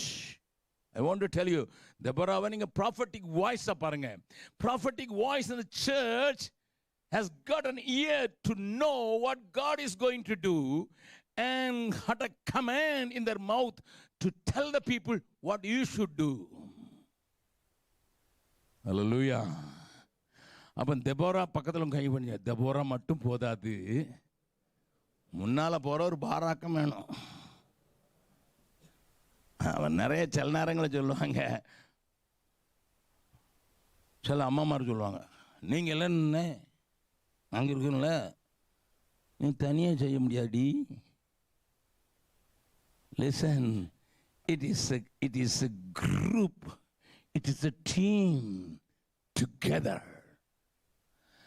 ஆனால் இவர் கூப்பிட சொன்ன ஆளெல்லாம் பாருங்க, ஆண்டவர் சொன்ன அடையாளம் காட்டி பிடிச்சிருக்க ஆளை கொஞ்சம் காட்டி கொடுத்துட்டு 5வது அதிகாரம் 8வது வசனம். நூதன தேவர்களை தெரிந்து கொண்டார்கள். அப்பொழுது யுத்தம் வாசல் வரைக்கும் வந்தது. யுத்தம் வந்தது. அப்ப வந்தது. இஸ்ரவேலிலே 40,000 பேருக்குள்ளே கேடகம் இல்லை, ஈட்டியும் இல்லை. செலெக்ஷன் கமிட்டிக்கு அனுப்புறாரு. ஒரு பயகாயிலும் என்னல்ல, கேடகம் இல்லை. கேடகம் எதுக்கு? டிஃபென்ஸு. ஈட்டி எதுக்கு? அஃபென்ஸ். இவனுக்கு அஃபென்ஸும் தெரியாது, டிஃபென்ஸும் தெரியாது. இவர் சொன்னார்ல, ஒன்றும் தெரியாத ஆட்கள் தான் கூப்பிடுறாருன்னுட்டு. பக்கத்தில் ஒன்று சொல்லுங்க, உங்களுக்கு ஒன்றும் தெரியாட்டாலும் பரவாயில்ல, பாராக்கோட சேர்ந்துருங்க, நீங்கள் செலக்ட் ஆகிருக்கீங்க. எனக்கு டிஃபென்ஸும் தெரியாது பிரதர், அஃபென்ஸும் தெரியாது பிரதர், கேடகம் இல்லை பிரதர், ஈட்டி இல்லை பிரதர், கர்த்தருக்கு கீழ்ப்படிய தெரியுமா பிரதர், அது போதும் brother. They don't have anything but they know how to obey. அப்போ ஆண்டவர் உன்னிடத்தில் என்னிடத்தில் என்ன எதிர்பார்க்குறாரு? உன் கையை பார்த்துக்கிட்டு நிற்காதப்பா, கூப்பிடுறவர் யாருன்னு பார்ப்பா, அவருக்கு கீழ்ப்படிஞ்சிருப்பா. நாங்களாம் அவர் சொன்னார், 6 மாதம் ட்ரைனிங் கொடுத்த பிறகும் பிரசங்கம் பண்ணுறது தெரியாததான் இன்னைக்கு கொண்டு பிரசங்கம் பண்ணி உங்கள் ஊரில் கொண்டு, அதுவும் அயல் நாட்டில் ஒரு நாளைக்கு போய் சொல்லலாம், ஃபாரின் ப்ரீச்சர், இன்டர்நேஷ்னல் ப்ரீச்சர்னுட்டு. ஹல்லேலூயா. நல்ல கவனிங்க, ஒன்றும் இல்லாதவர்களை தான் ஆண்டவர் தெரிந்து கொள்கிறது மாத்திரமல்ல, அவங்ககிட்ட எதிர்பார்க்கலாம் ஒன்று தான், எனக்கு கீழ்ப்படுகிறார்களா. God looks for obedient people. அதனால தான் சாமுவேல் சொல்லும்போது சாத்தாம், சர்வாங்க தகன பலிகளை பார்க்கிலும் கீழ்ப்பிடிதல் உத்தமம். நீ தேவ சத்தத்தை கீழ்ப்படுகிறதான் பார்க்குறார். உன்னை ஆண்டவர் ரெக்ரூட் பண்ண விரும்புகிறார். ஆனால் he expects only obedience, nothing else. இந்த காலக்கூட்டத்தில் தேவன் உங்களோடு கூட பேசுகிறார். எத்தனை தடவை நான் உங்ககிட்ட சொல்கிறேன், நீ கீழ்ப்படிய மாட்டேங்கிறியப்பா அப்படிங்கிறதான் ஆண்டோடைய குறையாக இருக்கலாம். அருமையான சகோதரன் சுரேஷ் சொன்ன காரியத்தை சொன்னார். நாங்கள் டீமில் தேவனிடத்துலேருந்து ஒரு கட்டளை வந்ததுன்னா டைம் வந்த உடனே நாங்கள் இருக்குதா இல்லையான்னு பார்க்குறதில்ல, கீழ்ப்படியை கற்றுக்கொண்டோம். அது வாய்க்க பண்ணார் 50 வருஷம். நான் அன்றைக்கி சொன்னேன், ஒரு நாளைக்கு எங்கள் தேவை எவ்வளவு? 25 lakhs. ஒரு நாளுடைய தேவை 25 lakhs. இந்த ஊழியத்தில் கத்தரை எவ்வளோ நல்லா இருக்கு. நாங்கள் எங்கேயாவது பணத்தை பெட்டி இவங்களுக்கு தாங்க அப்படின்னு இவங்களுக்கு தாங்க அப்படின்னு கேட்கணும். Who bothers? That is not my job, it is his job. ஒரு ரூபா கடனும் வாங்கினதில்லை. எத்தனை நல்ல ஆண்டவர். நம்ம ஒன்று மட்டும் எங்களுக்கு தெரியும், கீழ்ப்படியை கற்றுக்கொண்டோர் தடுமாற்றம் கொள்ளார். கீழ்ப்படியை கற்றுக்கொண்டோர் தடுமாற்றம் கொள்ளார். அப்போ முதல்ல தெபோரா வேணும், அதுக்கு பிறகு பாராக் வேணும், அதுக்கு பிறகு ஒரு 10,000 பேர் வேணும். இந்த 10,000 பேர் எப்படின்னு பாருங்க பார்க்கலாம். 18வது வசனம், 5வது அதிகாரம் 18வது வசனம். செபுலோனும் நப்தலியும் போர்க்களத்தில் முனையில் தங்கள் உயிரை எண்ணாமல், என்ன அவங்ககிட்ட என்ன சொல்லுவார், என்ன சொல்லியிருப்பான்? ஏன்னா அவன் தெபோரா சொன்னது அதுக்கு முந்தின அதிகாரத்தின் 6வது வசனத்தில் நப்தலி புத்திரன் செபுலோன் புத்திரன். ஏன்? அவங்ககிட்ட கேடகம் இல்லை, ஈட்டின் இல்லை, ஆனால் ஒன்று இருக்குப்பா, ஜீவன் இருக்கு, தருவான். உங்கள்கிட்ட ஒன்றுமே இல்லைனாலும் என்ன இருக்குது? அதனால தான் அந்த பாடல் எழுதுறேன். என் ஜீவன் ஆனாலும் சவானாலும் பின்பற்றுவே, என் ஜீவன் ஆனாலும் சவானாலும் பின்பற்றுவே, நன்மை ஒன்றும் இல்லாதிருந்தும் பின்னையும் நேசித்தி என் இயேசுநாதா, நன்மை ஒன்றும் இல்லாதிருந்தும் பின்னையும் நேசித்தி என் இயேசுநாதா, என் ஜீவன் ஆனாலும் சவானாலும் பின்பற்றுவே, என் ஜீவன் ஆனாலும் சவானாலும் பின்பற்றுவே. உங்களுக்கு ஈவரா பெரியார தெரியும்னு நினைக்கிறேன். ஆமாம், அவர்கிட்ட ஒருத்தன் அவரை பார்க்கணும், ஐயா பார்க்கணும்னு போனான். மொட்டை அடிச்சிருந்தேன். என்னடா மொட்டை அடிச்சிருக்கேன்னாரு. கோயிலுக்கு போனேன், மொட்டை அடிச்சிட்டேன். அவர் சொன்னார், ஆமாம் வளருன்னு தானே அதை படிச்சுட்டு கண்ணை பிடிங்கி கொடுத்துருக்க வேண்டியதானே, அது வளராதான்னு உனக்கு தெரியும். கிண்டலாக சொன்னார் அவர். கண்ணை பிடிங்கி கொடுத்தா அது வளராதுன்னு தெரியும், இது வளருன்னு தெரியுதுனால மொட்டை அடிச்சுட்டு சாமிக்கு இந்த மாதிரி தான் கொடுப்பாடா. பக்கத்தில் இருக்குன்னு சொல்லுங்க, நம்மளும் அப்படி தான். ஆமாம், 10 ரூபா போட்டால் 100 ரூபா வருமா, அப்படி தான் போடுவோம். அதுக்கு ஏதால பத்திரிகையிலையும் எழுதிடுவாங்க, நான் உங்களுடைய திட்டத்தில் சேர்ந்து நான் இத்தனை கொடுத்தேன், உடனே எனக்கு வீடு கட்டி கொடுத்துட்டாரு. பேங்கில் கடன் வாங்கி கட்டியிருக்கான். ஆமாம், நான் உங்களுக்கு 50,000 கொடுக்குறேன்னு சொல்லி பொருத்தனை பண்ணி ஜெபம் பண்ணினேன், இருக்கிறதை கொடுத்து விட்டேன், எனக்கு பேங்க்கில் 5 கோடி ரூபாய் லோன் கொடுத்துட்டான். சி, இதையும் பத்திரிகையில் போட்டு அதை வச்சு வியாபாரம் பண்ணுறவங்க உண்டு. It is happening. நம்மளும் ஐயோ அவன் கொடுத்த இந்த ட்ரெயினில் ஏலம் விடுவான். நீங்கள் பாம்பேலேருந்து மெட்ராஸ் போகும்போது வேறு பெரிய பண்டில் எடுத்துகிட்டு வருவான். ஒரு தரம் அப்படிமா அது பார்த்தா பயங்கரமாக இருக்கும், பளபளன்னு உண்மையான காஞ்சிபுரம் சாரி 2,000 ரூபாய்க்கு கொடுக்குறேன், 20,000 ரூபா சாரி 2,000 ரூபாய்க்கு. உடனே அங்கே அவன் ஆளே வச்சுருப்பாங்க உள்ளுக்குள்ளே. வந்து 2,100 2,100 2,100 2,100 இல்லையா, இந்தாங்க சார் 2,100 20,000 ரூபா சாலை 2,000. அவன் ஆள் வாங்கி உள்ளே வச்சுக்கிட்டான், 2,100 ரூபா கொடுத்துட்டான். அப்போ அவனுக்கே கிடைச்சி அடுத்த பொருள் விடுவோம், டூப்ளிகேட் பொருள். பார்த்துருக்கீங்களா? ஆமாம், ஒரு குரங்கு தொப்பி போட்டுச்சுன்னா எல்லா குரங்கும் போட்டுரும். நம்ம புத்தி அப்படி தானே. அதை உபயோகப்படுத்துகிற மாதிரி தான் நம்ம ஆட்களும். நான் கொடுத்தேன், ஆண்டவர் எனக்கு வீடு கட்டி கொடுத்தான்னு ஃபோட்டோவோட போட்டுருவாங்க. இவங்களுக்கும் ஃபோட்டோ, நம்ம ஃபோட்டோ மேகசீனில் வந்திருக்குன்னு இவங்களும் ஃபோட்டோ போட்டுருவாங்க. ஏமாறாதே, பக்கத்தில் கொஞ்சம் சொல்லுங்கள், ஏமாந்துடாதீங்க. அது போட்டேன், இது கிடைக்கும், அது போட்டேன், இது கிடைக்கும். லாட்ரி டிக்கெட் நடத்துகிறேன் நான். அங்கே கேரளாவில் தான் நிறையா லாட்ரி இருக்குது. உங்கள் ஊர்லேயும் நிறையா மாலில் லாட்ரி இருக்குது. Listen sir, listen. Understand the plan of God. தேவனுடைய முறைகளை கறிந்து கொள்ளுங்கள், தேவ வசனத்திலிருந்து கற்றுக்கொள்ளுங்கள். அப்போ தங்கள் உயிர் தான் இருந்தது. Lord, I don't have anything else, I have my life. நீங்கள் கேள்விப்பட்டிருப்பீங்க, ஒரு பயங்கரமான ஒரு பிரசங்கத்தை செய்துட்டு காணிக்கைக்கு வரும்போது ஒரு தட்டு வந்தது. ஒரு ஏழை பையன் இருந்தான், குட்டி பையன். அவன்கிட்ட காசு இல்லை, போட சட்டை இல்லை, சப்பாத்தி இல்லை. அவன் சொன்னானா, அங்கிள் நாங்கள் ஒன்று கேட்குறேன், அந்த தட்டங்க வச்சுருங்க அங்கிள்னுட்டு. நானே என்னையே தர்றேன். He became one of the greatest missionaries. Do you know that? என்கிட்ட இருக்கிறது அதான்யா. இந்த செபுலோனும் நப்தலியும் போர்க்களத்து முனையிலே தங்கள் உயிரை எண்ணாமல் மரணத்துக்கு துணிந்து நின்றார்கள். அவங்கள கொடுத்து போட்டிருக்கு 40,000 பேரில். கேடகம் ஈட்டி இல்லை, ஆனால் பாராக் கூப்பிட்டா வந்துட்டான். There was a call. Barak சொல்றான், தேவன் புறப்பட்டிருக்கிறார், வருகிறவர்கள் யார்? இதோ. God has started the war. Will you join? Yes sir. 10,000 பேரை கொண்டு வரதுன்னா சாதாரணமாக கொண்டு வந்திருக்க முடியாது. நீ கொஞ்சம் இமேஜின் பண்ணி பாருங்க. It's not return, but I imagine. ஊரெல்லாம் போய் சொல்லியிருப்பான், தேவன் யுத்தத்துக்கு புறப்பட்டுட்டாரு.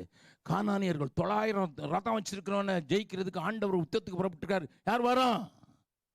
We have come. என்ன வச்சிருக்க? ஒன்றும் இல்லை, வரேன். கர்த்தருடைய பரிசுத்த நாமத்துக்கு ஸ்தோத்திரம். இப்போ பாராக்கும் வேணும், தெபோராலும் வேணும், 10,000 பேர் உயிரை துச்சமாக மதிக்கிறவங்க வேணும். ஆனால் இப்போ சொல்கிறான், பாராக் என்ன சொல்கிறான்? 8வது வசனம், 4வது அதிகாரத்தை 8வது வசனம். அதற்கு Barak,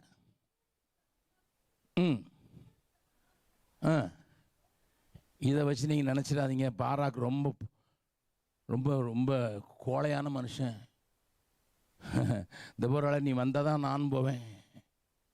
The real hidden meaning is this: even though I progress, I need a prophetical utterance all my ways.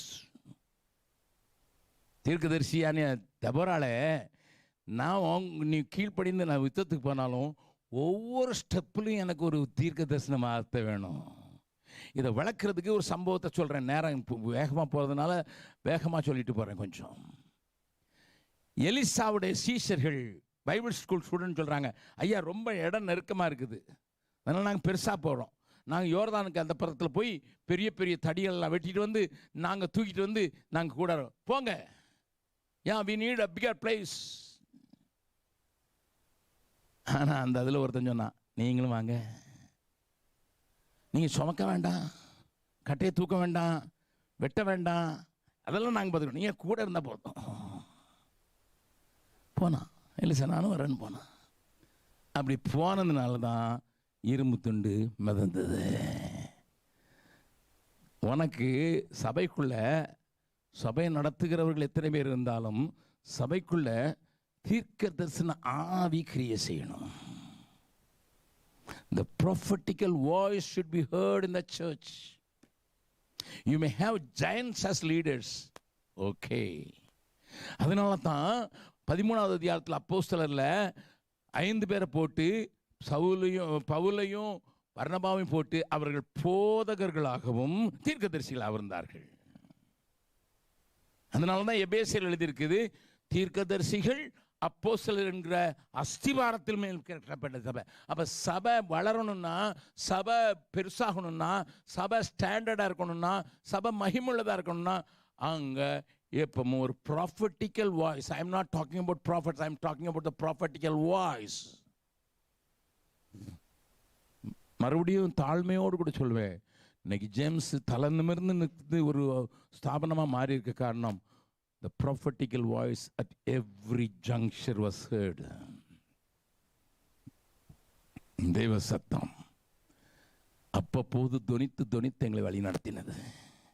அதனால தான் வளர்ந்துருக்கோம், அதனால தான் தைரியமாக நிற்கிறோம், அதனால தான் 3000 பேரை கொண்ட ஒரு படையாக இருக்கிறோம், அதனால தான் 3000 பிள்ளைங்களை பார்க்குற படையாக இருக்கிறோம், அதனால தான் 25,000 பிள்ளைங்களை படித்து கொடுக்குற ஒரு ஸ்தாபனம் மாறி இருக்கிறோம், அதனால தான் தலை நிமிர்ந்து நிற்கிறோம்.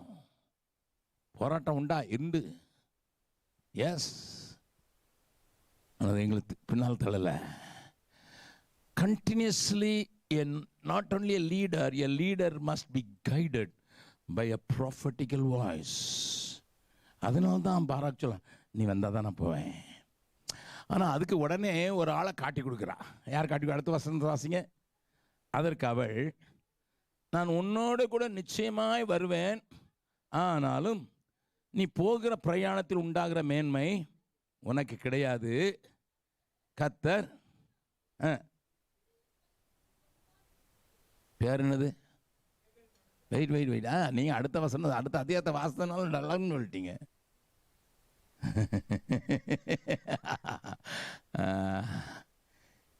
இவ சொல்லும்போது யாருன்னு தெரியாது. யாகேல் யாரு? கூடாரத்தில் இருக்கிறவா. தண்ணியை கேட்டா என்ன கொடுப்பா? பாலை கொடுப்பா.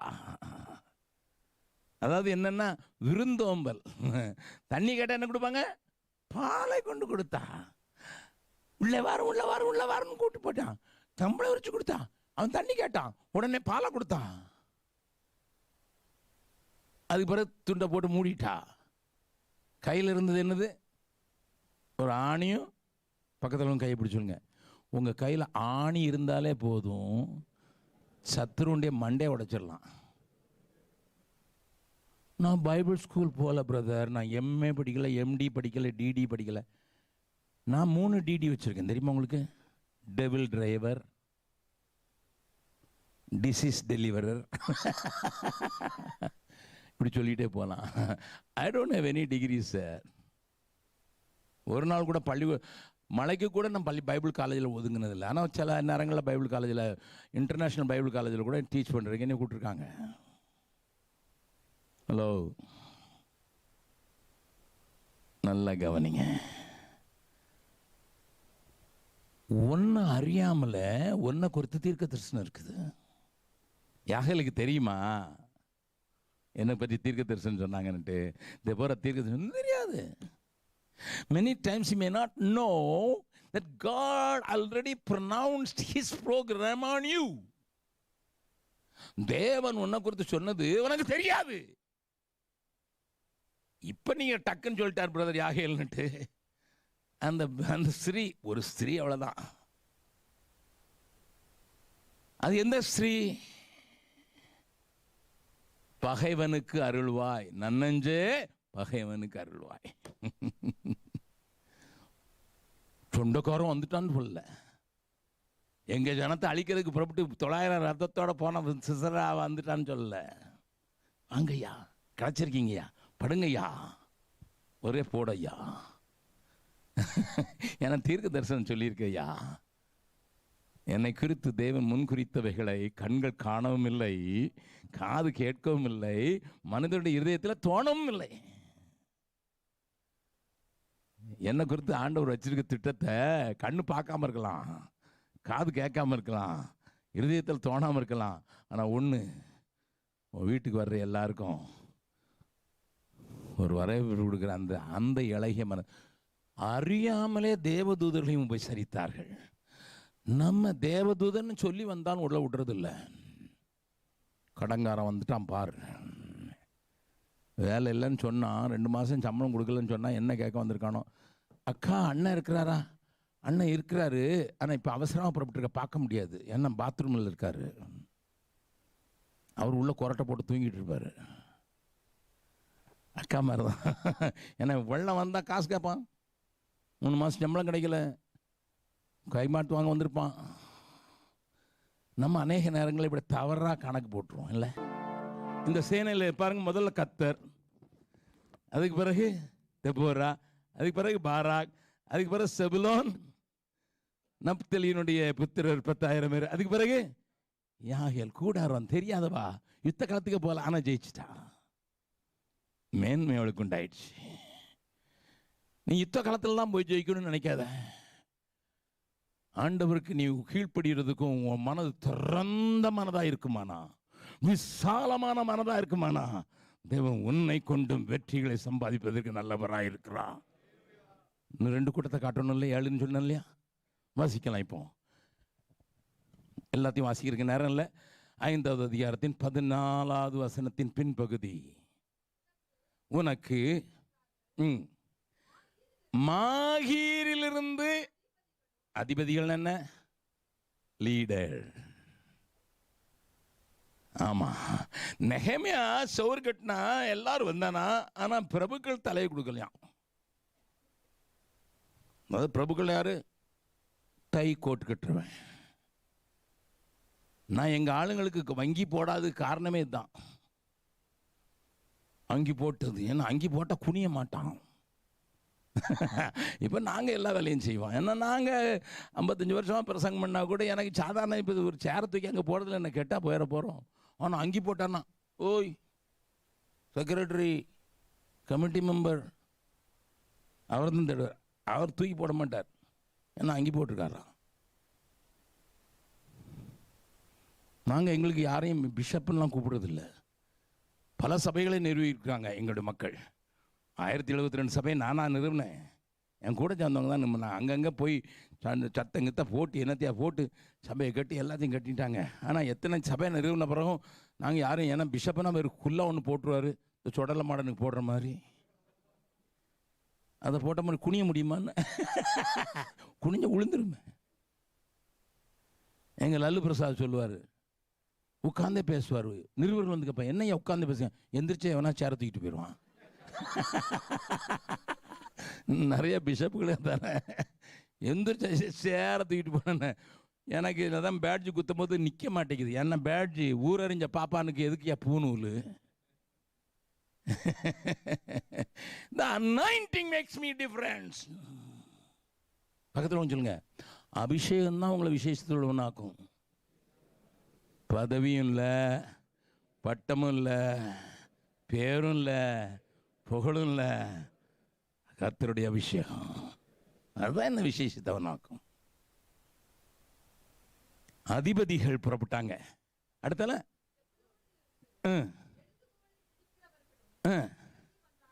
இவங்க யாரு? அன்னைக்கு எழுதுகோல், இன்னைக்கு கம்ப்யூட்டர். ஆமா, கிளர்க்காக இருந்தால் கூட உங்களுக்கும் வேலை இருக்குது, மனைவியாக இருந்த வேலை இருக்குது, கூடார ஆணியை வச்சிருந்த வேலை இருக்குது, ஒன்றும் இல்லை உயிர் மட்டும்தான் இருக்கனாலும் வேலை இருக்குது. இதுதான் ஏன் தேவசேனை. நல்லா கவனிங்க. You may be anybody, you may be an engineer, you may be CEO, no problem. You may be top department head, you may be leader, no problem. Everybody has got a job in the army of God. இப்போ தேவசேனை என்னன்னு தெரிஞ்சிச்சா? Sisera 900 ஆண்டவர் எப்படி சண்டை போட்டார்னு மட்டும் காட்டி கொடுத்துறேன். வாசிக்கலாம். 5வது அதிகாரம் 20வது 21வது வசனம். ஓஹோ, வானத்திலிருந்து யுத்தம் உண்டாயிற்று, நட்சத்திரங்கள் தங்கள் அயனங்களிலிருந்து சிசரோட உத்தரவு பண்ணினார்கள். கீசோன் நதி, பூர்வ நதியா கீசோன் நதியே, நல்லா கவனிங்க, நதி நாளா எல்லாம் சேர்ந்துக்கிடுச்சு. ஆண்டவர் யுத்தம் பண்ணார்னா அப்படிதான் படுத்துவார்.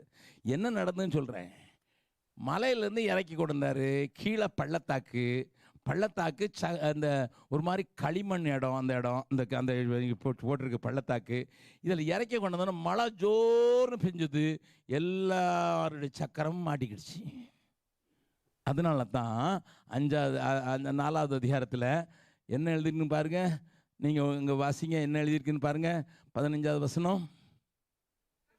கர்த்தர் சிசராவையும் எல்லா ரதங்களையும் சேனை அனைத்தையும் பாராக்கு முன்பாக பட்டை கருக்கினால் கலங்கடித்தார். சிசரா ரதத்தை விட்டு இறங்கி, கத்தர் யுத்தம் பண்ணா அப்படிதான் பண்ணுவார். மாட்டிக்கிடுச்சு, சக்கரம் சுத்த மாட்டிக்குது. இருப்பு ரதம்னா இன்னும் உள்ள போகுது. பக்கத்தில் கை பிடிச்சிடும். உனக்கு எதிராய் யுத்தம் பண்ண வந்தா ஆண்டவர் சக்கரத்தை கழட்டி விட்டுருவாரு. எகிப்தின் ரதங்கள்ல இருந்த சக்கரம்லாம் கலந்து போச்சு. குதிரை இருக்குது, குதிரை வீரன் இருக்கிறான், சக்கரம் இல்லை. இங்க சக்கரம் மாட்டிக்கிடுச்சு. விளங்குதா? எனக்கு விரோதமாக பல காரியங்கள் சில வருடங்களாக நடந்தது.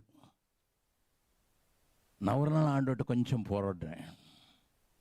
Lord, why? I am so simple. I am so open. I am transparent.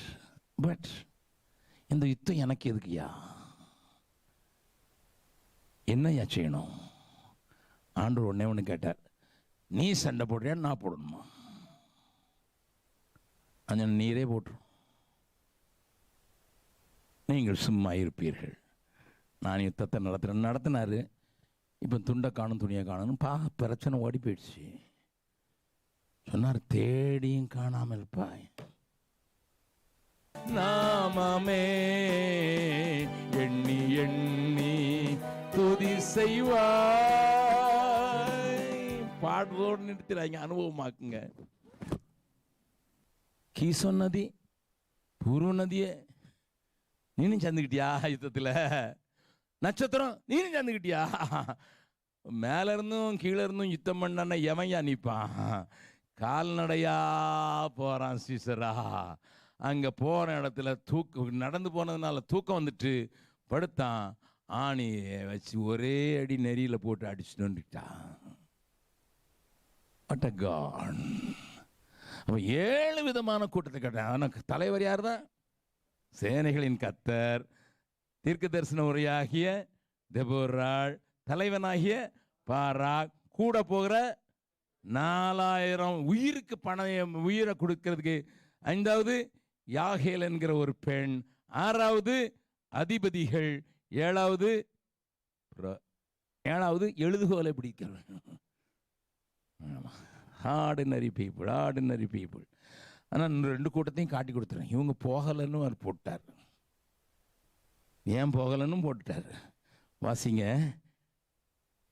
5வது அதிகாரம் 15 பின்பகுதியும் 16வது வசனத்தை வாசிங்க.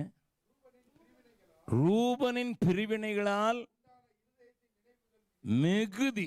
ஏன்னா இவர் செஞ்சிட்டாரு.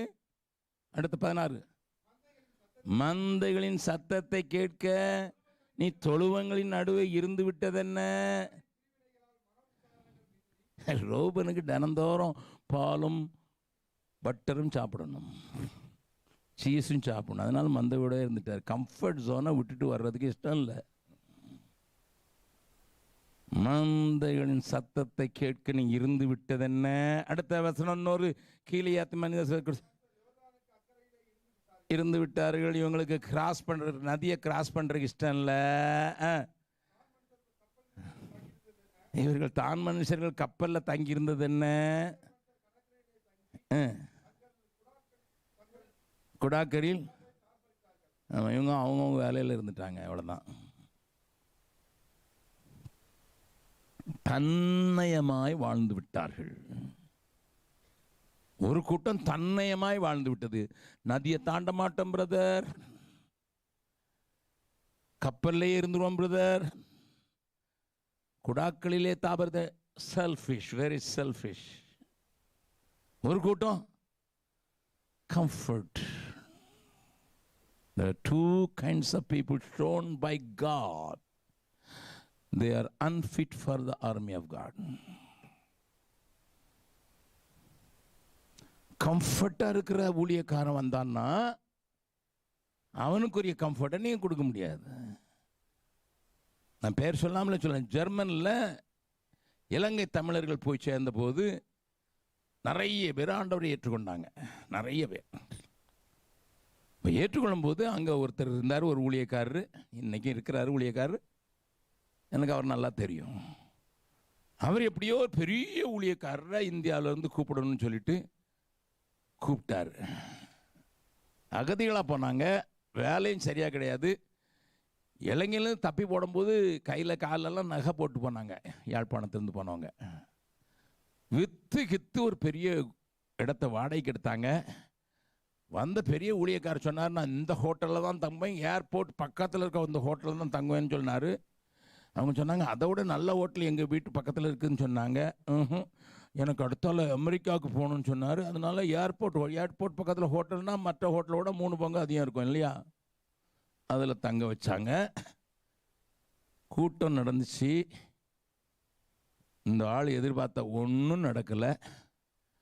பெரிய வாடகை, கூட்டம் நடத்தி, பயங்கர கடன். தான் ஜனம் ரட்சிக்கப்பட்டிருக்குது, நிறைய இந்துக்களாக வந்திருக்காங்க ஐரோப்பாவுக்கு, ஆண்டவரை ஏற்றுக்கொள்வாங்க. நாங்கள் எங்கள் டவுனில் 5000 தமிழர் வந்திருக்காங்க. ஸ்டுட்கார்ட்னு ஒரு இடத்துல, பேர் சொல்கிறேன் இடத்த, 5,000 50,000 people, 50,000 Sri Lankans came to that place. 500 பேர் ரட்சிக்கப்பட்டிருக்காங்க. 10வது ஆண்டவரை 50,000 பேரில் 500 பேர் தான் ரட்சிக்கப்பட்டிருக்காங்க ஆண்டவரை, 10வது ஆண்டவரை. அந்த பெரிய ஊழியக்காரனை கொண்டு வந்தா நடந்துருன்னு சொன்னாங்க. பெரிய ஊழியக்காரனை கொண்டு வந்து கடன் பட்டம் தான் மிச்சம். நல்லா கவனிங்க. ஏன்னா கம்ஃபர்ட் ஜோனை வச்சு அவங்க இறங்க முடியாது. யாரோடு நீங்கள் இணைந்து ஊழியம் செய்கிறீர்கள் என்பது முக்கியம். ஆத்துமாக்களுக்காக கண்ணீரோடு என்ன இருந்தாலும் சரி, எப்படியாயிலும், நான் சொன்னேன் இல்லையா, எப்படியாயிலும் கிறிஸ்து அறிவிக்கப்பட வேணும், எப்படியாயிலும் சிலர் ரட்சிக்கப்பட வேணும், எப்படியாயிலும் ஆண்டவருடைய வார்த்தை கீழ்ப்படியணும். அந்த எப்படியாயிலுங்கிற அந்த நினைவு இல்லாத எந்த ஆளும் தேவ சேனையில் சேர முடியாது. He may be big, he may be known as a big preacher, but I have least respect for such people.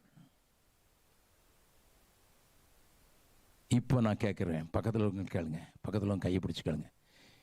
7 கூட்டத்தில் எந்த கூட்டத்தில் இருக்கீங்க? ஒன்றுலையும் இல்லைன்னா எழுந்திரிச்சு போயிருங்க.